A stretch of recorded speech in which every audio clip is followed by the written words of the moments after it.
Joel, ¿cómo estás? Buenas noches. Pues aquí grabando nuestro sexto programa, a ver cómo nos va sobre aquellos temas que a la parte editorial nos llamó la atención y no necesariamente guarda un orden cronológico, simplemente nos llamaron la atención. Hola, ¿qué tal? Buenas noches, pues un gusto estar otra vez aquí. Bueno, pues pasamos a los temas que vamos a tocar esta noche. Por un lado tenemos campos de ciberesclavos, trata de blancas, un tema bastante interesante. Uno muy bueno que es en Colorado, Estados Unidos, buscan proteger los datos neuronales y biológicos como datos sensibles. Dato muy interesante. Ahorita que estamos en las elecciones, preferencias electorales presidenciales, que tiene que ver con algunas encuestas. En número 4 tenemos las tensiones en Italia por las celebraciones del 25 de abril en el caso de las elecciones. En el 5, el gol fantasma en el derbi español, que se ha convertido en un tema interesante en esta semana después de haberse celebrado el clásico en España. Y por último tenemos miles de argentinos protestan contra los recortes en educación superior propuestos por el presidente Javier Milei. Otro tema interesante con este presidente que está. Pues bueno, sin más, vamos a comenzar con este tema que nos encontramos, que tiene que ver directamente con los campos de ciberesclavos. Bueno, hay una situación que se manejaba en estos trabajos que de repente se ofrecen en diferentes partes del mundo, en especial ya hacia Tailandia o hacia estos países en los cuales pues desde Norteamérica, Centroamérica, en el caso de Latinoamérica y algunas situaciones en Europa, pues, se ofrecen como opciones viables, ¿no? Y de repente que vienen trabajos en los cuales pues, no son bien pagados o simple y sencillamente por la experiencia. Se narraba que un joven desde Tailandia vio este trabajo para aceptar un trabajo en informática, le ofrecían a final de cuentas $1,200 y pues le habían pintado un edificio muy bonito en Bangkok y bueno, pues a final de cuentas estaba en Birmania, llegó a un local horrible, ¿no? Entonces, en principio dice, bueno, pues no pasaba nada, pero a final de cuentas se manejaba que pues, evidentemente este lugar, a los que llegan, pues son manejadas, pues ya sabemos, por criminales, pero lo que hacen es que hay una especie de secuestro hasta que hagan o dejen de hacerlo lo que les tienen y pues los obligan a que, bueno, pues a final de cuentas participar en estafas. Tú contactas al trabajo, tú llegas, dices, ah, ya la hice, ya estoy trabajando, llega, te recibe la banda criminal y te dice, pues venga para acá, a final de cuentas ahora le va a tocar, está secuestrado y va a tener que empezar a hacer, ¿cómo se llama? Estafas, ¿a través de qué? Bueno, ocupando identidades falsas y que a final de cuentas lo hacen a través de líneas telefónicas que hay que tener, porque las demás saben a todo el mundo. Entonces, esta cuestión de que se trata de engañar a los hombres, en este caso manejan que en Estados Unidos y en Europa, entonces buscan esta cuestión de meterlos a plataformas en las cuales ofrecen dinero. Entonces empiezan con preguntas, empiezan a socializar con las personas de algunas preguntas con la intención de hacerse más familiar, ¿cómo se llama? Con el negocio. Entonces, a final de cuentas, lo que acaban haciendo es prometiendo, tú inviertes y yo a final de cuentas te voy a dar dinero a un muy corto plazo con una renta muy alta. Entonces, bueno, pues este joven empieza a platicar algunas de las situaciones, pero bueno, el punto es que aquellas personas que son secuestradas y que empiezan a querer hacer el negocio y no acceden, pues son golpeadas, son torturadas y en el peor de los casos violados. Esto no implica solo hombres, pues son hombres y mujeres que acaban, ¿cómo se llama? Yéndose normalmente, estos son centros de estafas que se encuentran en el sudeste, ¿cómo se llama? Asiático. ¿Cuáles son los principales a nivel primario? Pues tenemos Birmania, Laos y Camboya, a nivel secundario Tailandia, Malasia, Vietnam y Filipinas. Son de los lugares donde acaban haciendo trata. Bueno, acaban secuestrando a las personas. Se habla de que la ONU estima en 2023 120,000 personas en Birmania y otras 100,000 en Camboya que han sido obligadas a trabajar y en fraudes en líneas telefónicas, como ya manejábamos, estafas, ahorita que está muy de moda las criptomonedas, son venta de las mismas monedas que se tiene y qué países han sido como los principalmente afectados. Tenemos ahí en el caso de Sudamérica, principalmente Colombia y Brasil. Uno pensaría en el caso de Brasil y no sé qué tanto. Colombia, de repente pasa una situación que pudiera parecer que son más propensos a. Tenemos en Reino Unido, Ucrania, Kazajistán, Uzbekistán, Turquía, Arabia Saudita, Etiopía, Uganda, otros China, Corea, Japón, es decir, no se salva, no es que exista, me llamó la atención que en el caso de Norteamérica no hubiera no hubiera una afectación mayor, no es que no exista esa afectación, sino que estos Ujú. países son los principales y creo que hay una condición interesante con esta cuestión del trabajo y sobre todo lo que mencionabas en el momento inicial, es por un lado la búsqueda de una aventura, no necesariamente en muchos de las personas que trabajan fuera de su país es porque no encuentren un trabajo, que es la mayoría de los casos, pero hay un nicho interesante que lo que buscan son interesantes aventuras y dicen, pues voy a trabajar a otro lado y me están planteando que es un lugar muy bonito, que está muy propenso a un crecimiento y te acabas encontrando que te van a secuestrar. Entonces sí creo que esta condición hay que tener mucho cuidado con estas ofertas que nos llegan y sobre todo también con las llamadas, con las estafas telefónicas, que es a través de esta rentabilidad sobre una inversión que se hace y en el cual te van a regresar muy poco tiempo mucho dinero. Híjole, se vuelve complicado esta cuestión del trabajo. ¿Cómo ves?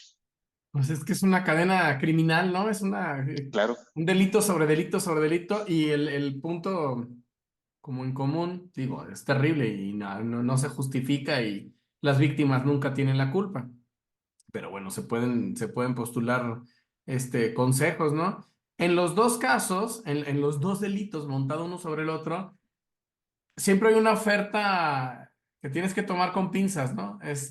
claro. Voy a ofrecer un sueldazo por un trabajo fácil y que no te va a quedar claro y entonces caes en las redes y terminas siendo secuestrado. Y si no, recibes una llamada en un acento extraño donde te ofrecen invertir y darte un montón de dinero y acaban esquilmándote, ¿no? Quitándote el dinero. Entonces, pues a ver también qué ocurre con estos. Seguramente se va a modificar, esperemos que pronto y para bien, pero ahora no estoy diciendo que se vaya a eliminar el crimen, pero ahora con las inteligencia artificial y la posibilidad de hacer voces casi auténticas, pues ya no van a Claro. necesitar, esperemos que no se necesite secuestrar gente, tampoco se necesite hacer fraudes, pero bueno, por lo menos no, por Claro. lo menos no secuestren gente para Que hacerlo. no vaya, que Pues no ya vayan te va a personas de hacer el por fraude medio. un chatbot generativo, ¿no? Pero pues muy triste y muy Sí, terrible y sí, es se vuelve demasiada gente. complicado. Hace tiempo leí yo un libro, híjole, ahorita no me acuerdo, como hace como unos 4 o 5 años, donde aparecía casos de esclavitud en México de gente que llevaban del sur del país, de Chiapas y centroamericanos también, de Chiapas, Oaxaca, Centroamérica, incluso gente del sur de Veracruz y de Tabasco al norte de Veracruz y a Tamaulipas a la recolecta de naranja. Y eran campos de esclavos, o sea, eran gente engañada, igual, engañados, llevados hasta allá y los obligaban a la cosecha de la naranja. No sé cómo esté actualmente, pero bueno, hasta en Estados Unidos ha habido casos ya también, ¿no? De esclavitud. O sea, todavía la esclavitud es un problema del siglo XXI, Sí. por más ridículo que suene.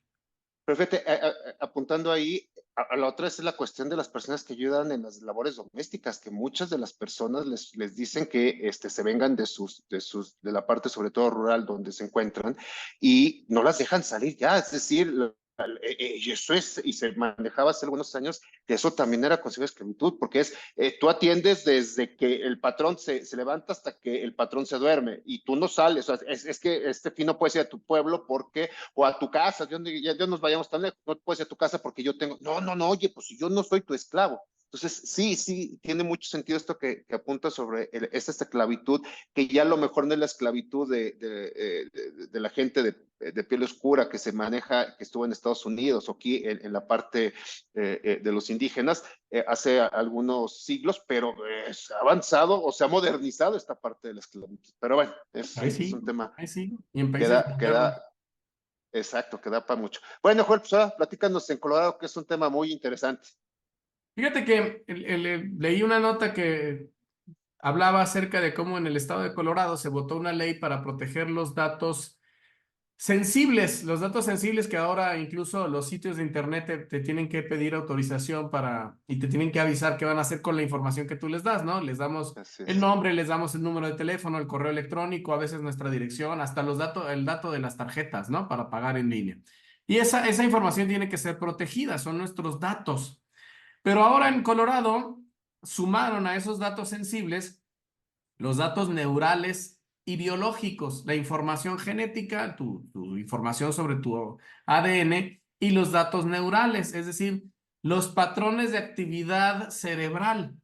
Porque resulta que ahora hay dispositivos que leen, como ya existían los electroencefalogramas, pero mucho más pequeñitos del tipo de tus audífonos. Y entonces sirven para leer tu actividad neuronal y a partir de ahí muchos sirven, por ejemplo, para entrenar meditación. Entonces leen tus patrones y van descubriendo qué música te tranquiliza, qué actividades te tranquilizan y entonces puedes llegar a sesiones de meditación muy profunda, lo cual es bastante interesante. Pero como en todo ocurre, se obtienen datos, es decir, para poderte hacer Excelente. sugerencias y ayudarte a llevar tu sesión de meditación de mejor manera y algunas otras cosas, pues la maquinita obtiene datos acerca de cómo funcionan tus patrones neuronales. E incluso también se utilizan para controlar cosas, para juegos, para tratar de mover cosas con la mente en la pantalla. Y entonces, pues obviamente, entre más lee la actividad eléctrica de tu cerebro, el aparato, mejor aprende a predecir lo que está pasando, a interpretar lo que está pasando en tu mente y empieza a saber cuándo tú quieres que algo se mueva de un lado a otro, cuándo estás relajado o cuándo pensaste tal cosa. Entonces, en Colorado empezaron a entender que esto era riesgoso, como ha sido riesgoso tantas cosas ya, y entonces hicieron una nueva ley que clasifica los datos neurales y biológicos como datos sensibles. Con eso protegen como la huella digital, como si protegieran la huella digital, pero de la actividad neuronal, ¿no? Para que no sea vendida ni recopilada, o si es recopilada, que sea protegida.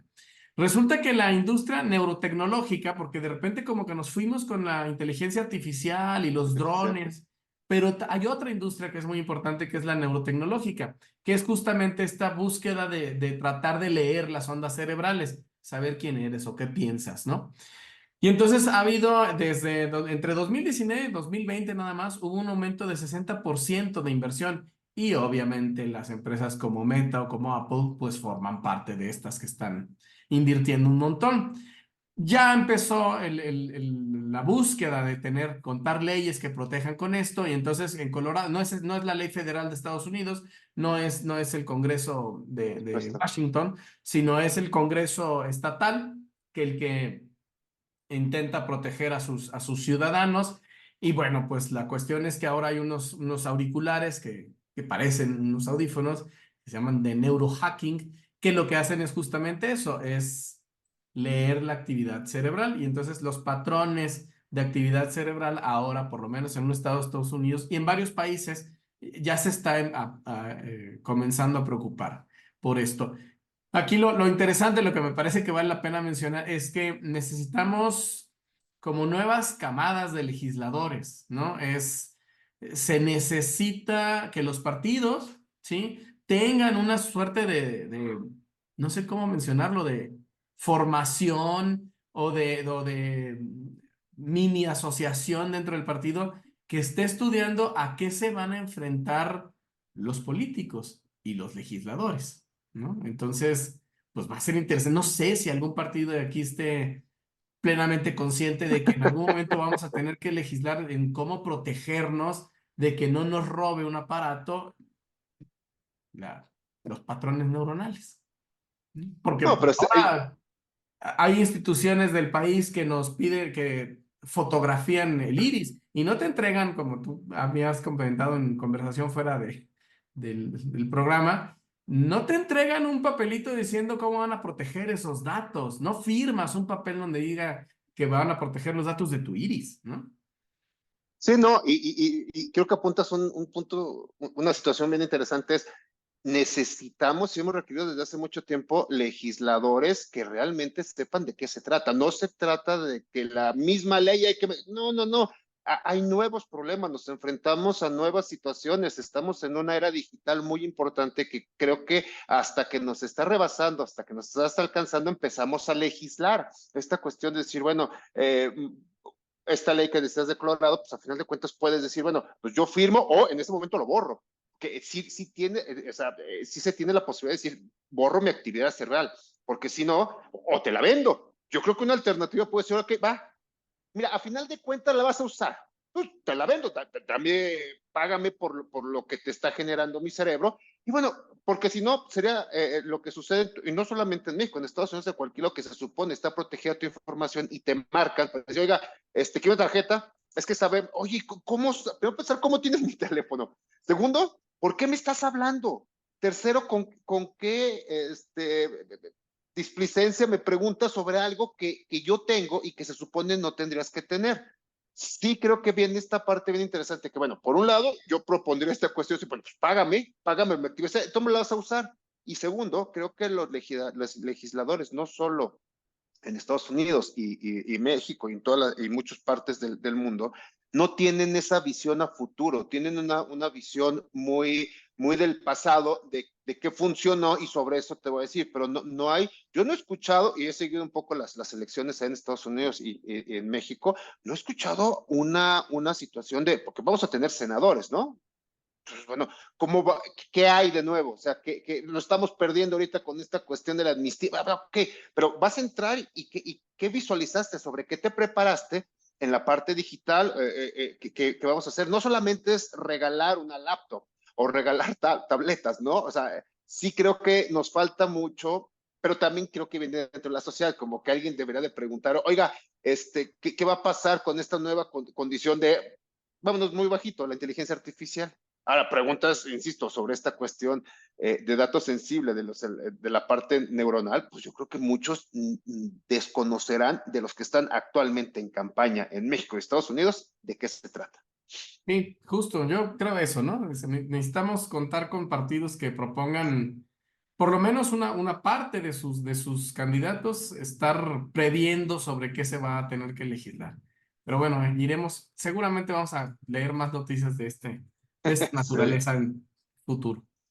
sin duda. Bueno, pues pasamos ahora a una cuestión que quise darle sobre, ha habido como una, un pequeño recopilación sobre las elecciones, cómo va en la parte electoral. De manera muy general, de repente escuchamos encuestas aquí, encuestas allá, encuestas, o sea, una encuesta, a final de cuentas, en un sentido muy amplio y sin querer dar una clase, simple y sencillamente, pues es una recolección de datos, ya sea a través de un cuestionario en papel, un cuestionario electrónico, y tiene le preguntan en el caso de las encuestas electorales la preferencia. No, pues si la conoce, si no lo conoce, etcétera.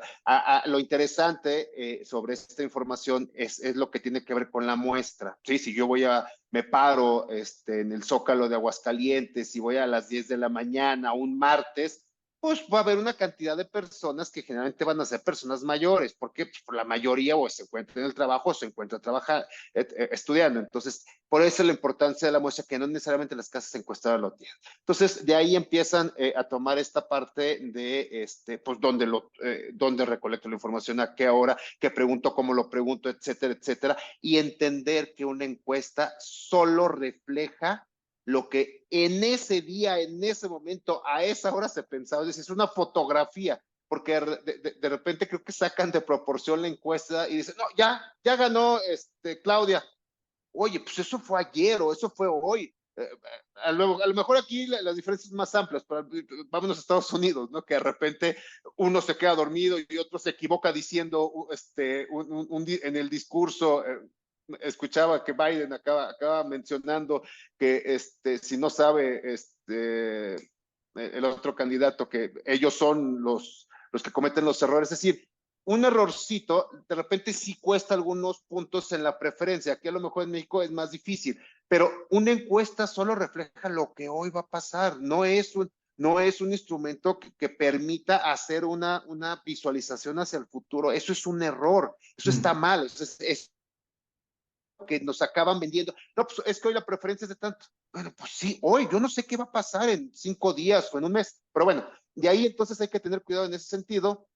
Nos metimos a una recopilación de encuestas que se manejan sobre todo en el mes de abril, y bueno, pues ahí sea, está tan disperso en ocasiones. Hay casas encuestadoras que tienen las preferencias de Claudia sobre 37.7%, ¿sí? Que la tienen en ese 37.7% y tienen una, ¿cómo se llama? Diferencia con Claudia y que pues se acaba haciendo como muy amplia, ¿no? Después tenemos la encuesta, o sea, la encuesta que más tiene la diferencia es factométrica con 37 puntos, ¿sí? Entre Claudia y Xochitl. 36 es un montón. Y la que menos lo tiene es 8.9 entre Xochitl y Claudia. Siempre a la cabeza Claudia. Lo interesante es, oye, ¿por qué tanta una diferencia? 37 a 8, o sea, es abismal. O sea, es muy grande. Dentro de ahora, en el caso de Maynes, bueno, pues tenemos que sí ha habido una cuestión de que su mayor estimación fue, y no Maynes, ahí fíjate, hay una cuestión interesante, hablan de Maynes en diciembre, cuando el candidato era el actual gobernador, cuando se mencionaba, o sea, no es ni siquiera Maynes, pero hay como que buscaron disfrazar esta Maynes. No, esas son las características también que muchas casas encuestadoras hacen, te arrojan un dato y dices, no tiene nada que ver, ni siquiera era candidato, o sea, hablando de una preferencia sobre el gobernador. Pero bueno, entonces algunas de las cuestiones que por ejemplo, se tiene en el caso, vámonos, Ática, que mencionaban a Claudia con un 51% y Álvarez Maínez con un 5% de preferencia, y ahí ponen a Xochitl con un 39%. Entonces, 51 contra 39 no va tan errada. Si hablamos de 12 puntos de diferencia, y la que llamaba la atención es aquí, por ejemplo, Factométrica, que lo publicó el 17 de abril en Claudia con un 62.9% y Xochitl con un 25.2%, hablando de ese 37 que mencionábamos, pero llama la atención que Álvarez Maínez tiene un 8.8%. Es decir, de repente cuando hay una diferencia importante, el que sube en datos es Maínez. Es como, parecía que existe una correlación entre Claudia y Maínez, que de repente por ahí dicen que estos datos que de repente se arrojan, que va en beneficio de uno, va en beneficio, parece que de dos, y perjudicando, entre comillas, ¿cómo se llama? Una candidata. Y de ahí, bueno, pues tenemos a final de cuentas, por último, este caso del 19, que fue una de las más recientes, en el que se estandariza como en el 52. Pareciera que sí, la preferencia electoral sobre Claudia va sobre el 50%. Creo que es el que tiene más o menos amarrado. Y Xochitl parece que tiene ese 32% que tiene amarrado, pero que no parece que hay un crecimiento en las preferencias. Sin embargo, en el caso de Claudia, sí parece que hay un crecimiento, aunque sea muy disimulado, pero sí hay un crecimiento. Y Maynes parece que también existe un crecimiento. Le atribuían esta parte a su canción, que creo que lo demás dice, se divierte con su canción, pero ese es donde más o menos existen ahorita estas preferencias. ¿Cómo ves, Juan? O sea, muy interesante. A mí no lo sé, no conozco yo el mundo de las encuestas, pero me pasa. Están las encuestadoras y ahora hay unos que se llaman, no recuerdo cómo se llaman, que son como compiladoras, ¿no? Entonces, lo que hacen es que hacen como una encuesta de encuestas y usan a todas las. Yo no lo he visto, no lo he visto. A lo mejor existe. No hay un sitio, una nueva tipo de empresas que sean calificadoras de encuestas, porque yo las encuestas de encuestas que he visto lo que hacen es que promedian, pero yo creo que también tendría que existir ya a ver, vamos a irnos, ya tenemos 3, 4 sexenios con encuestas, déjame califico a cada encuestadora a partir de los resultados que arrojó y eso le da, bueno, esto es una encuestadora cinco estrellas y entonces cuando haga mi encuesta de encuestas, el peso de esa encuesta va a ser mayor, es decir, todavía elaborar sobre lo elaborado, pero yo creo que todavía falta jugar con las matemáticas, no, porque no lo he visto, a lo mejor sí existe, ¿no? Pero Claro. no voy a tomar a todas las encuestadoras con el mismo peso, porque ese promedio va a estar falseadito, si de por sí las encuestas pueden estar falseaditas. Entonces, como alguna corrección a partir a ver, tú hiciste encuestas no solo en gobierno federal, sino tienes encuestas de gobiernos municipales, de ayuntamientos, bueno, de gubernaturas, a ver cómo te fue y qué tanto le atinaste a cada una, y a partir de eso te doy un calificativo y eso es el porcentaje de tu participación en una encuesta de encuestas. Pero bueno, no sé si existe o si vaya a existir o haya planes. sería bien interesante, tendría que ser una empresa privada, el dinero que se maneja, ahora lo que creo que también va de por medio con lo que dices es, estaría afectando la credibilidad que tienen, porque ahorita sería cuántas le atinaron y cuál sería el margen, porque le atinas, o sea, las encuestas no es de, oye, le acertaste, no, no, le atinan, Sí, entonces sí, bueno, eso quedó es más un hecho, cerquita. ¿no? Sí, entonces sí tendría como un ranking de lo que tú me estás diciendo, pero el dinero que se maneja en las encuestas, o sea, todos estos es un negociazo. Se supone que por lo menos aquí en Aguascalientes, el Instituto Estatal Electoral, quien vaya a estar publicando encuestas tiene que estar registrados ante ellos y el instituto tendría o debería de haber visualizado cuál es tu metodología, que ese es otro punto interesante, porque tú datas, muchas encuestas lanzan datos, pues, oye, ¿y cómo lo recabaste? Se supone que todas deben de tener una base metodológica, porque si no, entonces ya no es una encuesta, es un sondeo, es una opinión pública que tú recabas, pero ya no tendría que llamarse encuesta porque se supone que debe de tener un método científico que te permita, yo, Julio Sánchez, no quiero replicar lo que puso Reforma. Perfecto, tú te vas a Reforma y tú dices, a ver, ¿cómo lo levantaste? ¿Qué preguntaste? ¿Cómo?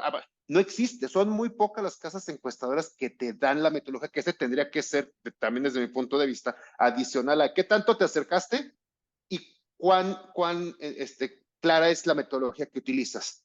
Porque eso diría, esto y esto me da tu calificación, porque dices, oye, tienes una metodología clara, tienes una metodología sustentada, dices, oye, y la atinaste, perfecto, pero imagínate, le atinas y no muestras una metodología, dices, oye, pues este es un churrazo, y que a final de cuentas, todas estas casas encuestadoras, alguien les está pagando. Nadie levanta información solo porque se levantó al día siguiente, decir, voy a hacer una encuesta, porque una encuesta es cara en todo lo que significa, si realmente tiene que ver con la recolección de información. Pero creo que podría ser una buena idea para realizarlo, que necesariamente significa un poco de trabajo por todo lo que significa recabar toda la información.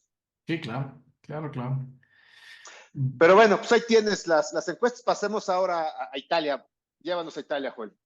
Pues fíjate que me llamó la atención esto, nos llama la atención noticias, ya ocurrió, pues ya fue el 25 de abril en Italia, pero antes de que ocurriera la fecha, resulta que hay una fiesta nacional. Italia tiene muchas fiestas nacionales y una de ellas se llama la Festa de la Liberazione, que es la celebración, y vuelvo a ese tema que tiene Europa y no se puede quitar de ella.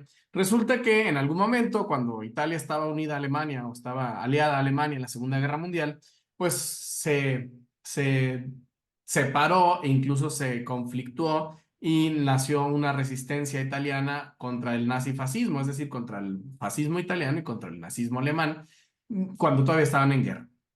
El chiste es que la fecha en que se conmemora esa liberación del fascismo y de la relación con el nazismo, es el 25 de abril, que coincide con la fiesta de Aguascalientes y una fiesta italiana religiosa también importante de San Marcos, ¿no? Entonces, resulta que decía en la nota que había tensión por lo que pudiera ocurrir el 25 de abril. Y yo pensaba, bueno, ¿será todavía que hay defensores de la época fascista y eso será? No, resulta que es una fecha en la que es común que ocurran manifestaciones sociales. Se aprovecha por ser día feriado, pues para manifestarse. Entonces resulta que las tensiones en esta ocasión se debían a que se temía que hubiera, bueno, iba a haber protestas y manifestaciones a favor de Palestina, iba a haber manifestaciones a favor de Israel, y entonces se esperaba que pudiera haber conflictos. Entonces había cierta tensión. Además, había como un tema que tiene que ver con una chica italiana que fue arrestada en Hungría por agredir a unos nazis, unos neonazis. Entonces ahí está el tema todavía. Y pues el chiste es que Italia preparaba su celebración de la liberación del fascismo con la sensación de que había tensiones en el país. Me llama la atención ese tema porque pues parece que los problemas internacionales, no digo que está mal, pues creo que es interesante esto, los problemas internacionales se están convirtiendo en problemas domésticos en todos los países. Es decir, parece que todos los países tienen postura y personas a favor de Gaza, tienen algunos defensores de lo que está haciendo Israel, y eso provoca y exacerba las tensiones propias. Uno de los temores que había ahí era con esto de de lo que pasó en Hungría, es que los anarquistas italianos, que hay una gran tradición de anarquía, de anarquismo en Italia, no de anarquía, pudieran manifestarse de manera violenta. Entonces, parece que las fechas de celebración se convierten en válvulas de escape para las tensiones internas que luego son como emparejadas con las tensiones internacionales, ¿no? Es decir, apoyar a Gaza y a Israel en ciertos países no solo es apoyar a Gaza e Israel, sino que trae raíces más profundas y denuncia las tensiones y las polarizaciones internas de los países, ¿no? Y entonces parece que escoges como, como un cóctel de creencias, ¿no? Un cóctel de posturas. Y entonces, si escogiste estar a favor de Gaza, entonces escogiste estar a favor de tal y tal y tal y tal cosa. Me llama la atención, me parece interesante. Creo que México no se pone todavía tan tenso por los problemas internacionales. Es decir, no estamos esperando que en alguna celebración o el 1 de mayo vaya a haber gente a favor de China y otras personas a favor de Taiwán, ¿no? O haya gente que apoya a Norcorea y otra que apoya a Corea del Sur. Sí hay, y sí lo tenemos, y sí es cierto, hay aquí la discusión la tensión entre Ucrania y Rusia, que en realidad es OTAN y Rusia, y también entre Gaza e Israel, también tenemos esa tensión, ¿no? Entonces, pues me llamó la atención que Italia están contención. Al final, ya después vi la noticia de lo que pasó el 25, no fue tan grave, hubo manifestaciones importantes, hubo ahí en Milán, hubo unos, pues la verdad es que las noticias, para el tipo de protestas que hay acá, o incluso en Francia, pues la verdad es que era así, eran unos muchachitos, jovencitos ahí haciendo la de tos y un montón de gente rodeándolos y al final arrestaron a uno que era el que los estaba calmando. Entonces no pasó a mayores, pero me parece muy interesante esta polarización y esta tensión que dicen que vivimos en México, en realidad es del mundo. El mundo está buscando cómo estar enojado constantemente. Entonces, esa es No, mi y reporte. además, creo que en el caso de México no deja de ser como una cuestión más de idea, más, como más particular. Creo que en la parte de Europa, como lo mencionas, y ya veíamos también casos desde el programa anterior, sí viene como más arraigado, como que viene una cuestión de sí salir a las calles sobre problemas que suceden a nivel internacional y que no como que los metes un poquito a tu parte doméstica y te lanzas a hacer una protesta. Creo que en México seguimos en una parte como más doméstica, más sabemos qué problemas sí son los que van a salir a protestar las personas, ¿no? Ya hablábamos del caso de las mujeres, con los feminicidios, o el caso de la seguridad. Bueno, pues sí hay situaciones que pues, la mayoría está consciente, pero creo que todavía esta polarización no nos alcanza a una situación que tendría que ser. Creo que de repente polarización se me hace un término ya muy fuerte. Sí, creo que ha habido como que bandos, creo que nos hemos ido más hacia bandos en esta parte en la que las personas de repente parecía que tienes, ya lo ponías tú en tu Facebook, esta cuestión de decir, bueno, pues no necesariamente somos tan contrarios, ¿eh? A lo mejor de repente nos gusta ponernos tan contrarios, pero creo que eso tiene algo bueno en México. No hemos llegado todavía a una adopción de problemas internacionales que, si bien es cierto, nos afectan, pero también es cierto que sabemos, creo que hasta cierto punto, ser ecuánimes, si es que cabe el término cuando hablamos de protestas. Pero creo que es un tema muy interesante por cómo se manejan y cómo sí se acaba haciendo una protesta presencial y cómo se acaba diluyendo, ¿no? Que pareciera que va a explotar y dices, bueno, no fue tanto, pero sí lo hicieron. No, bueno, a lo mejor no en todos los temas internacionales, porque tampoco hay Sí, sí, gente sí. protestando por lo que pasa en el Congo y no hay gente, sí, Claro, porque también no leemos todo, ¿no? Pero es exacto. cierto que es difícil no tener y no adoptar postura ante lo que pasa en Israel y Gaza, ¿no? O sea, no voy aquí yo a polemizar, pero es muy difícil no adoptar una postura, por más ecuánime que intente ser uno, pero es difícil no tener opinión. Pero bueno, no Claro, estoy claro. aquí para hablar Sobre eso, Solo gas. cuéntame, ¿qué Ya. sigue? Bueno, pues vámonos a un tema que a lo mejor no a todo el mundo le llama la atención, que es el fútbol, pero más allá de que el Real Madrid le ganó en el derbi anterior al Barcelona, se jugó en Madrid.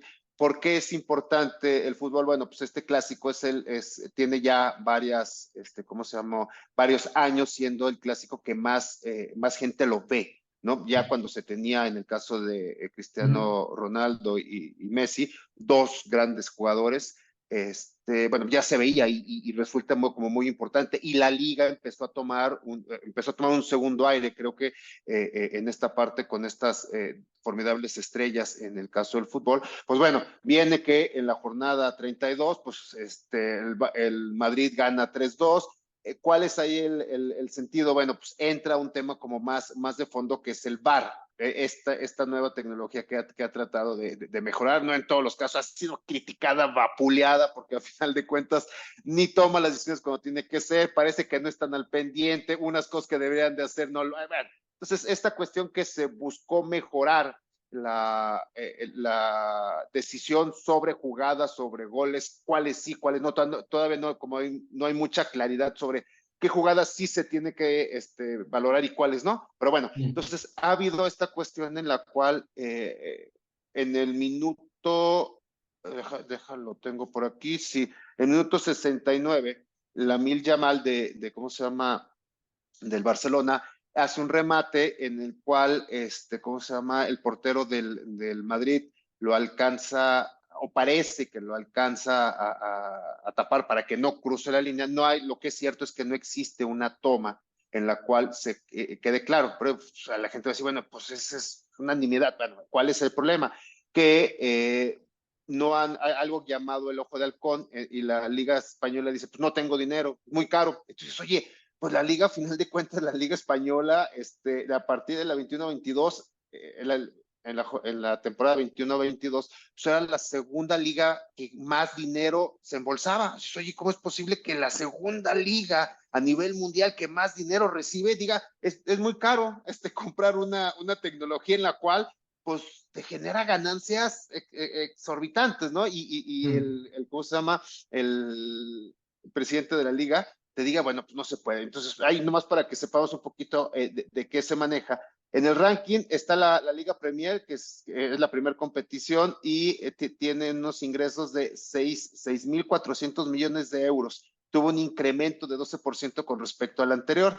La liga registró 3.300 millones, tuvo un crecimiento del 11%, le sigue la Bundesliga y después el calcio italiano. Entonces, cuando se empieza a ver en el caso del fútbol español que te digan no alcanza, es muy caro porque pues, estaría muy caro estar, ¿cómo se llama? Comprando un ojo de halcón. En el caso de México ha avanzado mucho y el VAR ha podido más o menos estar ubicado, que de repente pareciera una cuestión interesante, esta cuestión de que es más sencillo saber si entró un gol que identificar un ladrón que se robó algo, ¿no? O sea, es así, pues, sí tengo 80 tomas de un balón, si entra o no entra, pero no tengo una toma de cuando alguien atropelló a alguien y no alcancé ni a las placas. Entonces, bueno, aquí lo interesante es esta cuestión. Primero, una liga tan importante como la española. Segundo, sucede en un derby que, bueno, se jugaban los dos equipos, venían de la Champions League.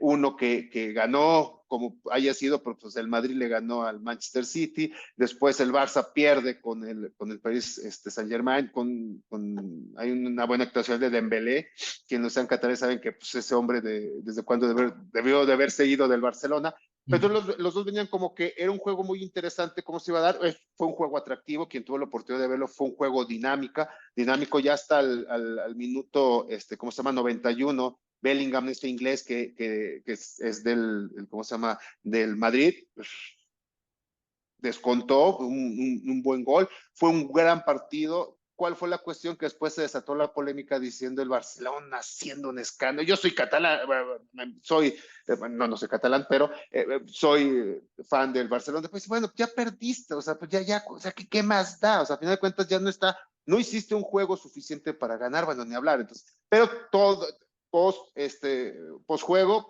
vamos a revisar, vamos a hacer si de alguna forma demostramos que entró el gol, como que viene esta cuestión de decir, hay una polémica que vende, ¿no? A final de cuentas esto da mucha carnita para todos los, que ese será un tema que más adelante podemos tocar, los programas deportivos, ¿no? Esta cuestión de cómo vende. Pero bueno, pues aquí me llamaba la atención que la segunda liga más importante del mundo se le hace caro pagar el ojo de halcón para, porque dicen, es que cuántos juegos son así. Bueno, pues es que para eso es la mejor liga, o sea, en el caso de la Premier, pues la mejor liga y sí lo tiene. En el caso de la segunda mejor liga, no lo tiene porque se le hace muy caro.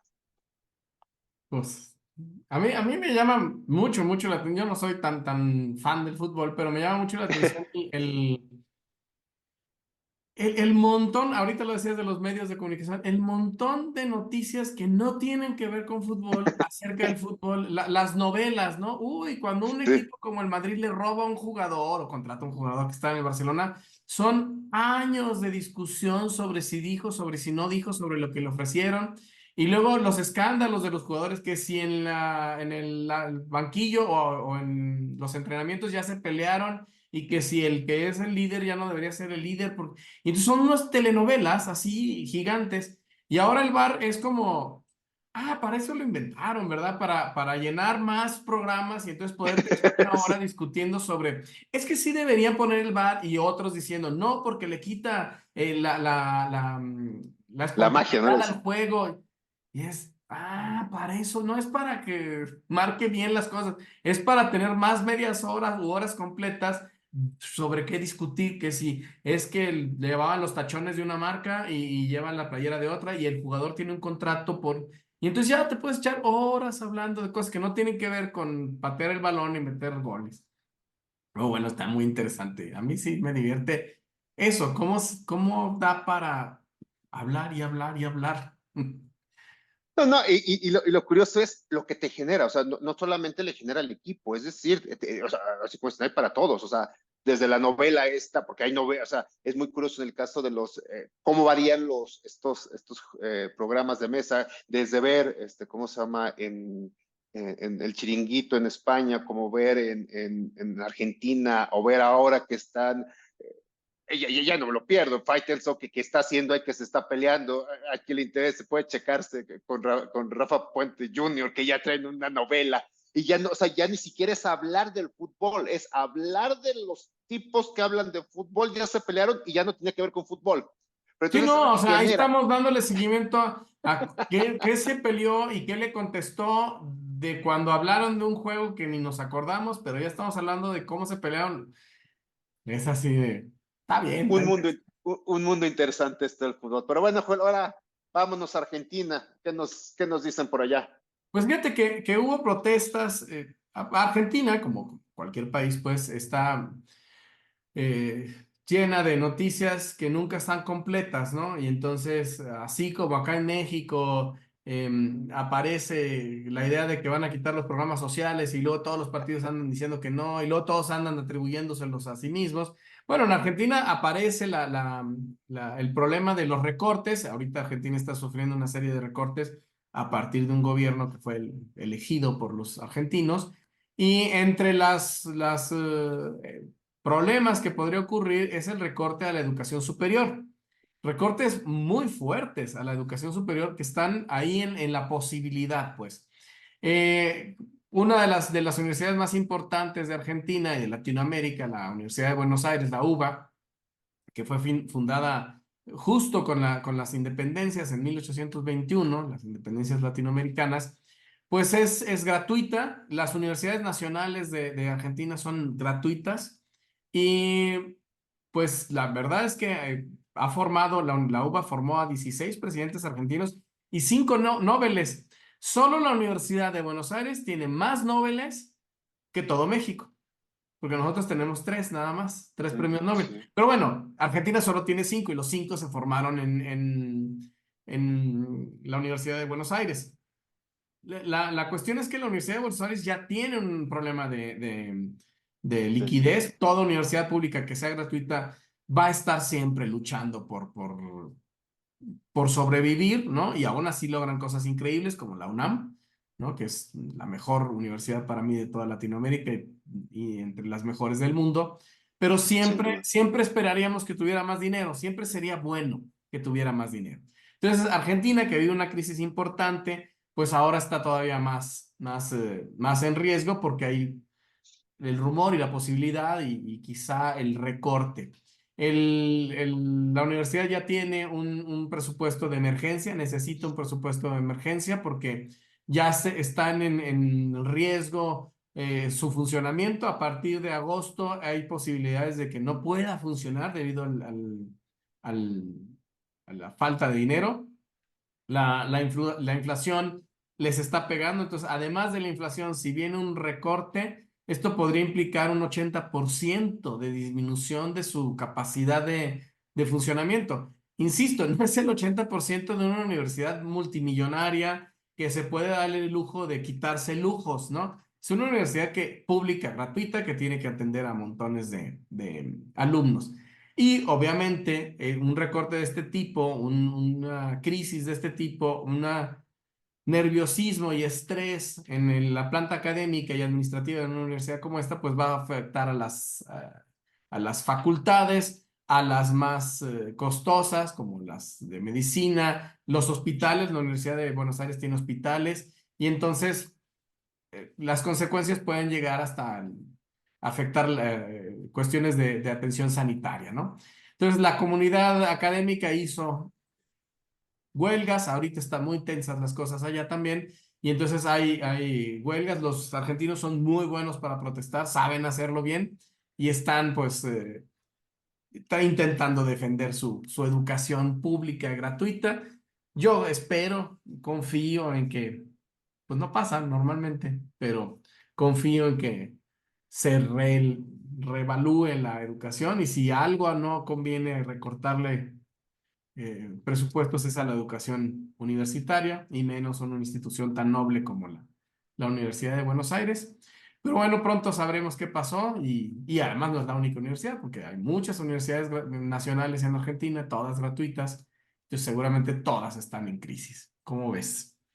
No, pues está, y más hablando de la educación, sabiendo que los datos que se arroja, creo que no sé si la ONU, alguien nos dejaba un dato interesante sobre la deserción que se va teniendo hasta llegar, es decir, los que entran a primaria, secundaria, es decir, no todos llegan. Entonces, imagínate, los que sí están llegando y los que tienen la oportunidad de tener una educación pública y gratuita, y ahora ya se les, esa oportunidad parece que puede llegar a un término malo.